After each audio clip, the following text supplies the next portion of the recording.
साथियों नमस्कार। NCERT classes के ऑनलाइन प्लेटफॉर्म पर आपका स्वागत है, अभिनंदन है।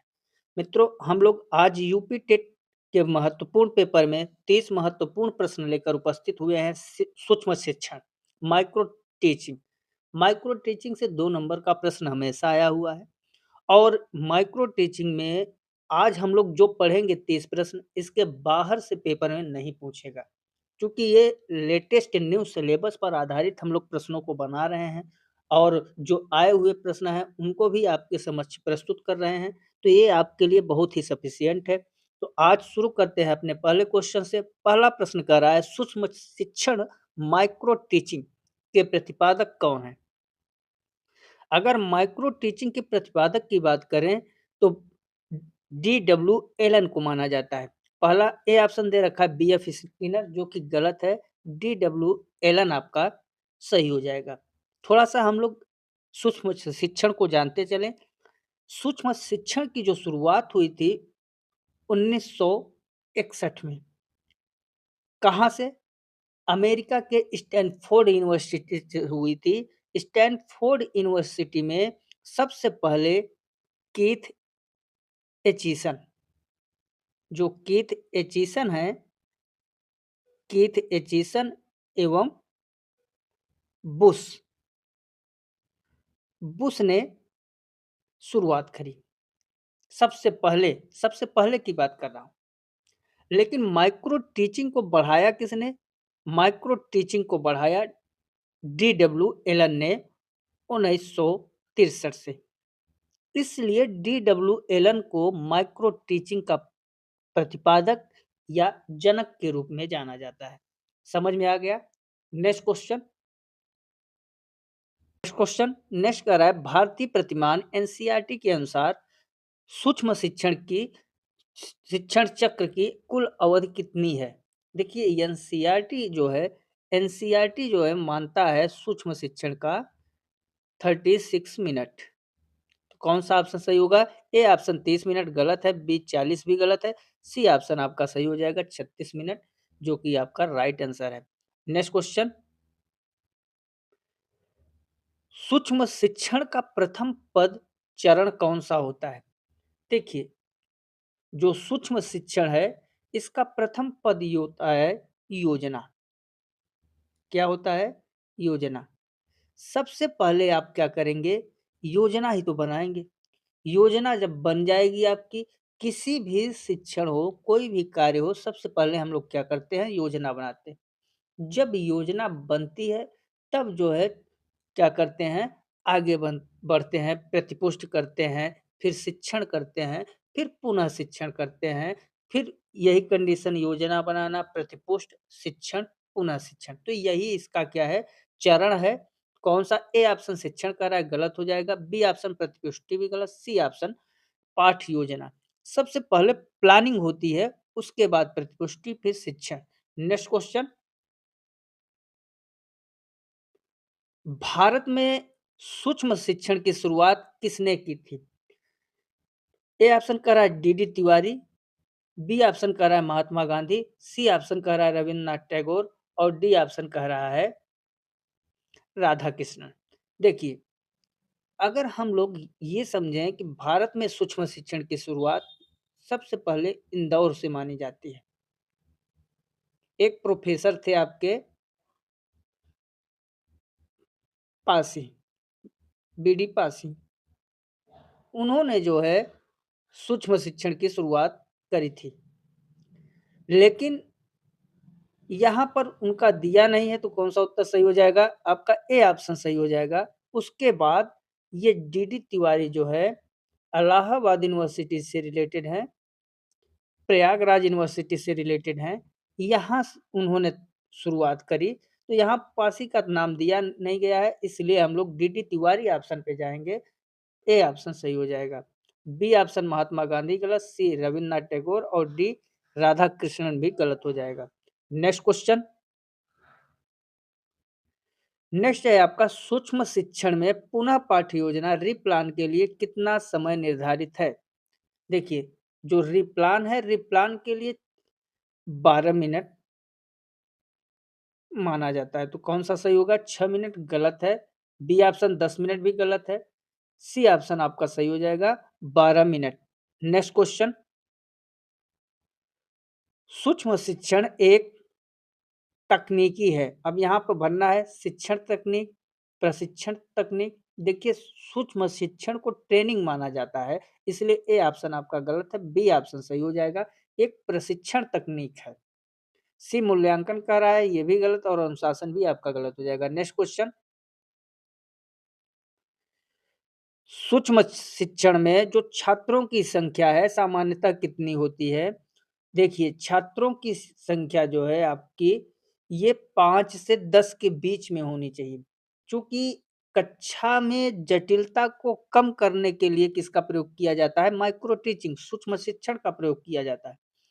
अब माइक्रो टीचिंग जो है, इसको कितने लोगों के बीच? तो जितने कम लोग रहेंगे समूह में, उतना ही अच्छा प्रभाव डालेगा। इसलिए सबसे कम 5 से 10 ही हम लोग मानते हैं, इतने छात्र रहेंगे, तो छोटा समूह रखेंगे और सीख जाएँगे जल्दी।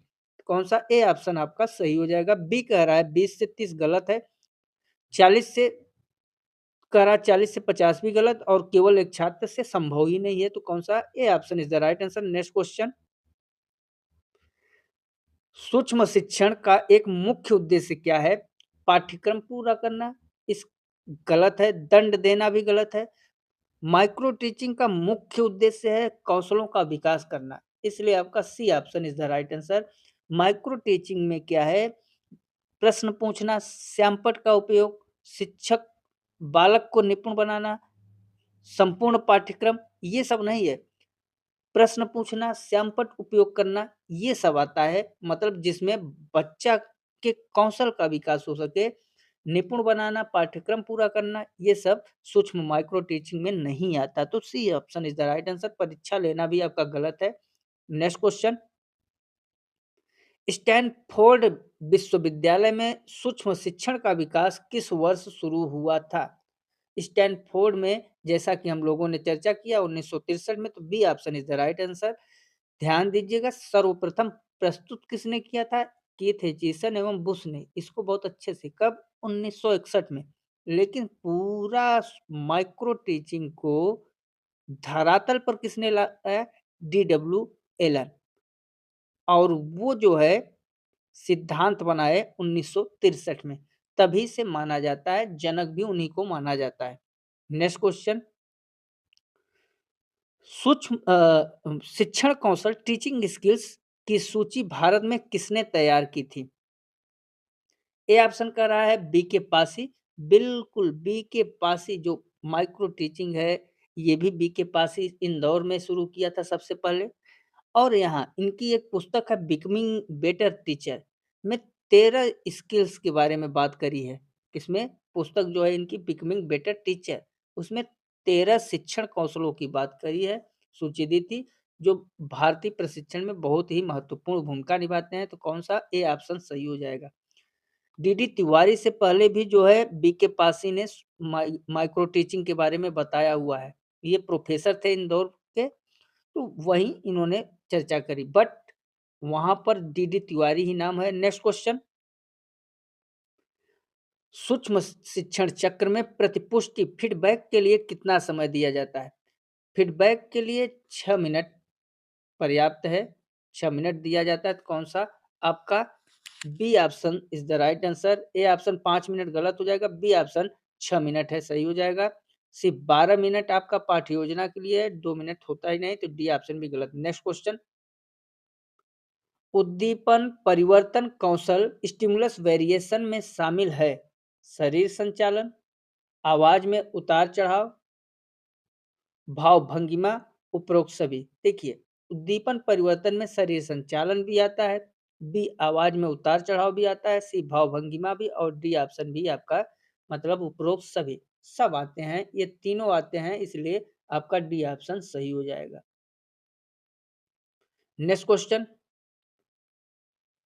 सूक्ष्म शिक्षण को अवरोही शिक्षण किसने कहा है?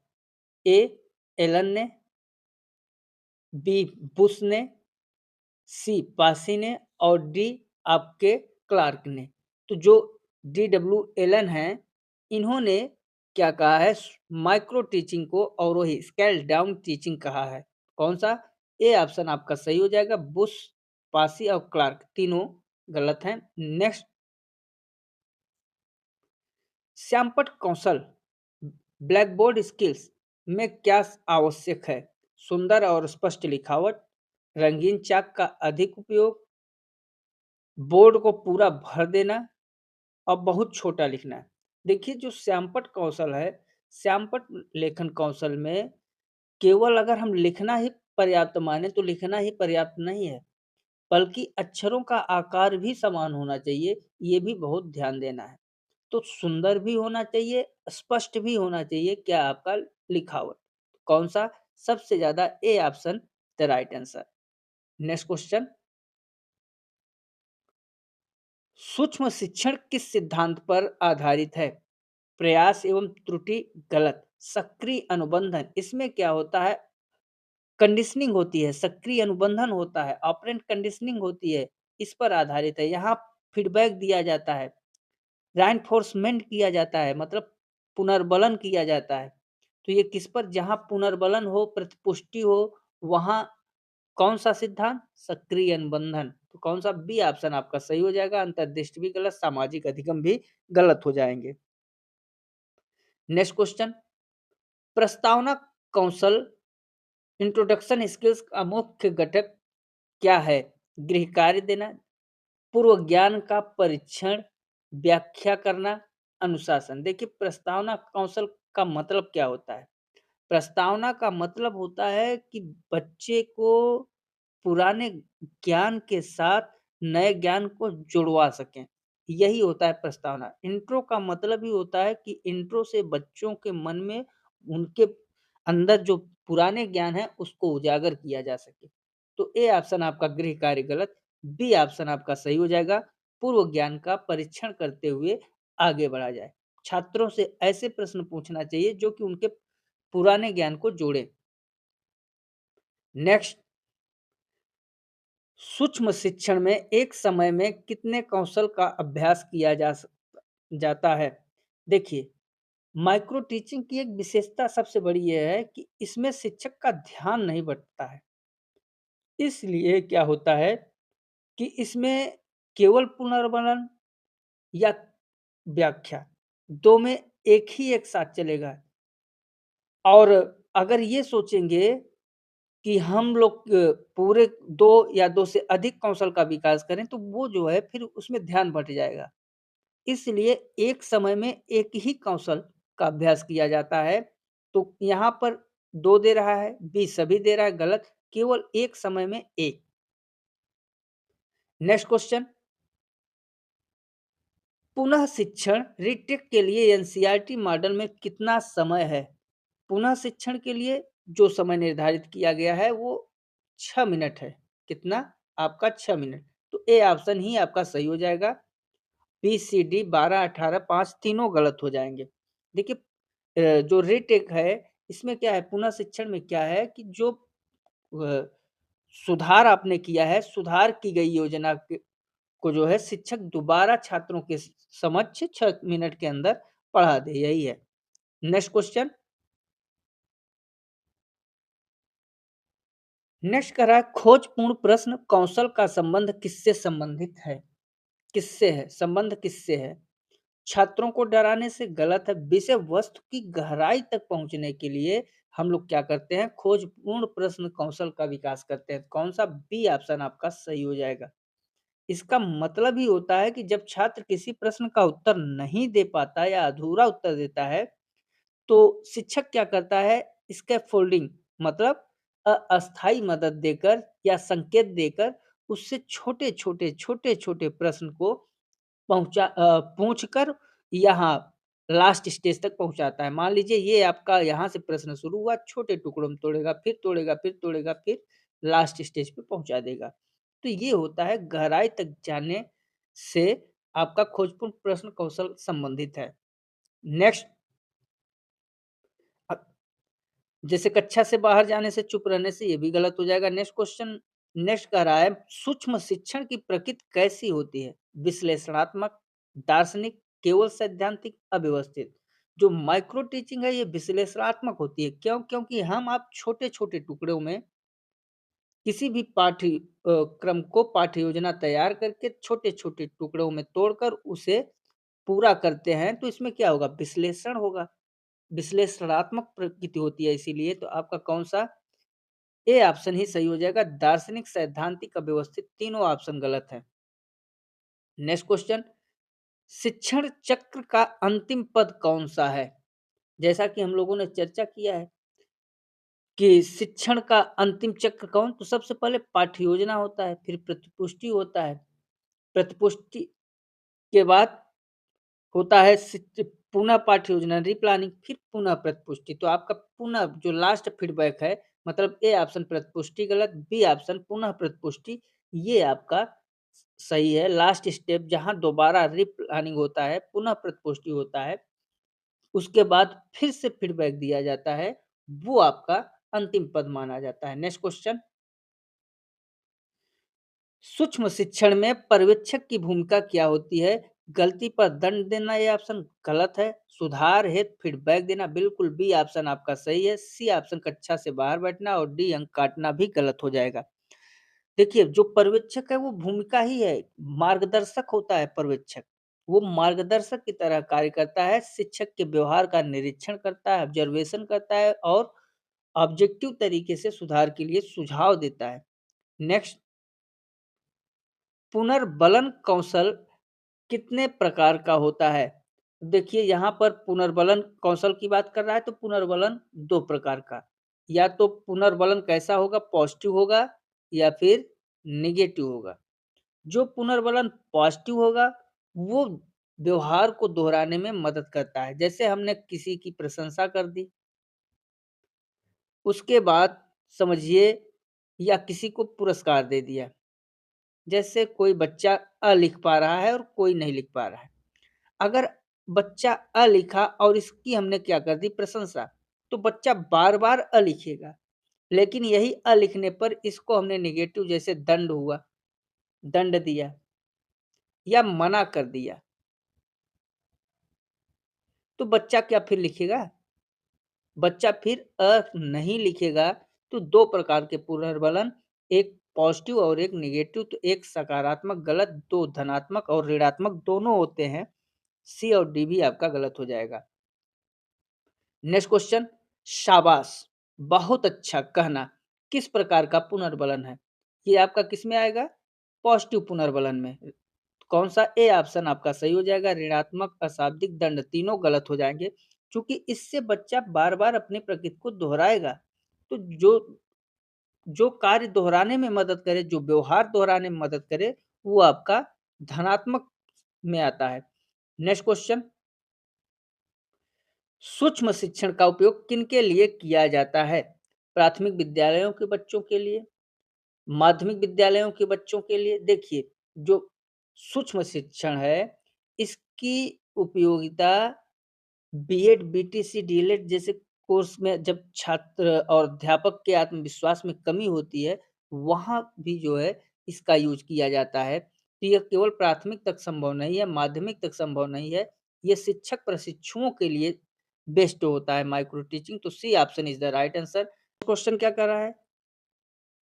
सूक्ष्म शिक्षण में कक्षा की समय अवधि एक सत्र की कितनी होती है? देखिए इसमें एक सत्र की बात करें तो एक सत्र के अंतर्गत हम लोग 5 से 6 मिनट का समय लेते हैं। कितना? 5 से 6 मिनट। इसमें टोटल जो चरण की बात है, चरण कैसे है? सबसे पहले है आपका टीचिंग, 5-6 मिनट शिक्षण। अब जो शिक्षण है, शिक्षण के लिए कितना समय है? निर्धारित 6 मिनट। उसके बाद प्रतिपुष्टि आता है, प्रतिपुष्टि, इसके लिए 6 मिनट।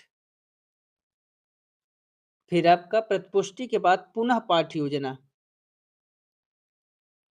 पुनः पाठ योजना, और इसके लिए जो है आपका समय आता है 12 मिनट। हम लोगों ने चर्चा किया। फिर पुनः प्रतिपुष्टि,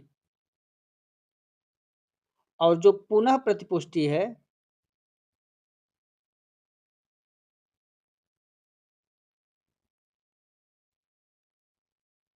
इसके लिए 6 मिनट। टोटल कितना हुआ? और इसके पहले जो है पुनः शिक्षण भी है, ध्यान दीजिएगा, ये लास्ट है, पुनः शिक्षण भी है, तो इसके लिए भी 6 मिनट, तो टोटल हो जाता है 36 मिनट। ये लास्ट में पुनः प्रतिपुष्टि है, ये लास्ट है, इसके पहले पुनः शिक्षण आता है, तो 36 मिनट आता है। तो 36 मिनट तो किसी ऑप्शन में है नहीं, तो ए ऑप्शन को ही हम लोग टिक कर देंगे, 30 से 40 मिनट।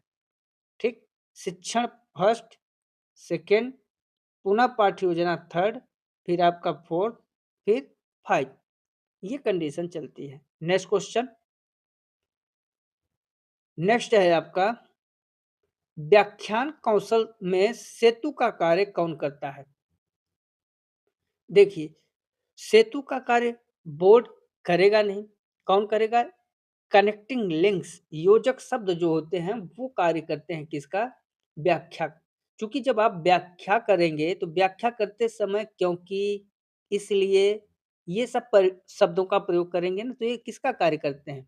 सेतु का कार्य करते हैं, तो बी ऑप्शन आपका सही हो जाएगा। नेक्स्ट क्वेश्चन, शिक्षण कौशलों के विकास के लिए सबसे प्रभावी विधि है भाषण विधि, गलत है। शिक्षण कौशल के प्रभावी विधि की बात कर रहा है, तो प्रभावी विधि कौन सी हो जाएगी? फीडबैक देना। तो कौन सा? आपका सूक्ष्म शिक्षण, जो माइक्रो टीचिंग है, ये सबसे अच्छा है। ये आपका प्रभावी विधि में फीडबैक, योजना, शिक्षण, ये सब आता है ना, इसलिए आपका बी ऑप्शन सही हो जाएगा, सी ऑप्शन भी गलत है और डी ऑप्शन भी गलत हो जाएगा। नेक्स्ट क्वेश्चन, नेक्स्ट है, सूक्ष्म शिक्षण में फीडबैक देने के लिए किसका प्रयोग किया जा सकता है? वीडियो टेप का, ऑडियो टेप का? फीडबैक के लिए हम लोग आजकल क्या करते हैं? वीडियो के माध्यम से, ऑडियो के माध्यम से, सीसीटीवी कैमरे के माध्यम से, रिकॉर्डिंग के माध्यम से, ऑडियो रिकॉर्डिंग के माध्यम से। तो ये तीनों ऑप्शन सही है, अर्थात D option is the right answer. इन सब के माध्यम से फीडबैक देते हैं। मॉडर्न युग में तो ये सब बहुत हो रहा है। नेक्स्ट क्वेश्चन, बीके पासी ने कितने शिक्षण कौशल बताए हैं? बीके पासी के अनुसार शिक्षणों की संख्या कितनी है? 13 है, तो ए ऑप्शन गलत, B option is the right answer, C आपका गलत, डी भी गलत। तो साथियों, ये 30 प्रश्न आपके सीडीपी से रिलेटेड थे, माइक्रो टीचिंग से। सबसे ज़्यादा डीएलएड, बीटीसी, बीएड में पूछा जाता है, टेट में आता है, सीटेट में आता है, ऑल मतलब पूरे राज्य के टेट में पूछा जाता है। 2 नंबर आपका यहाँ से फिक्स है। तो सभी लोग अच्छे से वीडियो को देखिए, स्कोर को कमेंट में ज़रूर बताइए। तो बस इतना ही, मिलते हैं अगले वीडियो में, तब तक के लिए नमस्कार, जय हिंद, जय भारत, वंदे मातरम।